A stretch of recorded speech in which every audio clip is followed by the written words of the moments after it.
कानपुर में गंगा नदी उफान पर है। गंगा किनारे हजारों घरों पर अब बाढ़ का खतरा मंडरा रहा है। 8 गांव और घाटों के किनारे घर बनाकर रहने वाले लोग बाढ़ के साए में जी रहे हैं।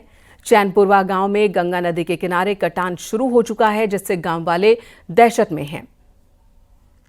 गंगा का बढ़ता जलस्तर गंगा किनारे रहने वालों के लिए परेशानी का सबब बनता जा रहा है। जैसे जैसे गंगा का जलस्तर बढ़ रहा है, वैसे वैसे इनकी परेशानियां बढ़ रही हैं। इस वक्त न्यूज़ 18 टीम अस्पताल घाट पर आप देख सकते हैं, जहां तक कैमरे की नजर जा रही है, गंगा के किनारे लगभग ये 8 से 10 हजार परिवार यहाँ रहते हैं और इनकी गृहस्थी। और जैसे जैसे एक एक इंच गंगा ऊपर बढ़ती है, वैसे वैसे इनकी परेशानियां भी, क्योंकि इनके लिए ये गंगा का बढ़ता जलस्तर कहीं ना कहीं इनके लिए तबाही लेके आता है। अगर पूर्व के वर्षों की बात करें तो कई बार ऐसा हुआ कि गंगा का जलस्तर इतना बढ़ा कि इनकी गृहस्थियां तक तबाह हो गई। ऐसे में यह गंगा मैया से हाथ जोड़ के प्रार्थना कर रहे हैं कि गंगा मैया शांत रहो और जहां आप जलस्तर आपका वहीं बना रहे, कहीं ऐसा ना हो कि जलस्तर और बढ़े और इनकी गृहस्थियां खराब हो जाएं। वीडियो आशीष पांडे के साथ अमित गंजू, न्यूज़ 18 अस्पताल घाट, कानपुर।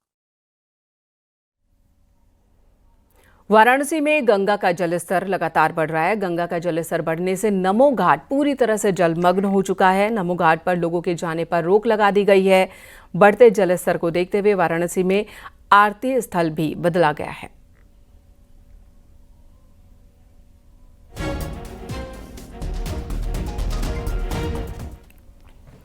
बांदा में लगातार हो रही मूसलाधार बारिश से केन नदी का जलस्तर खतरे के निशान से ऊपर हो गया है। जिला प्रशासन अलर्ट पर है। 24 घंटे में 2 मीटर बढ़ने की आशंका जताई जा रही है। जलस्तर के बांदा के पैलानी तहसील के लगभग 20 गांवों का संपर्क टूट गया है। गांव के लोग नाव का सहारा ले रहे हैं। जिला प्रशासन बाढ़ से निपटने के लिए पूरी तरह से तैयार है, ये दावे कर रहा है।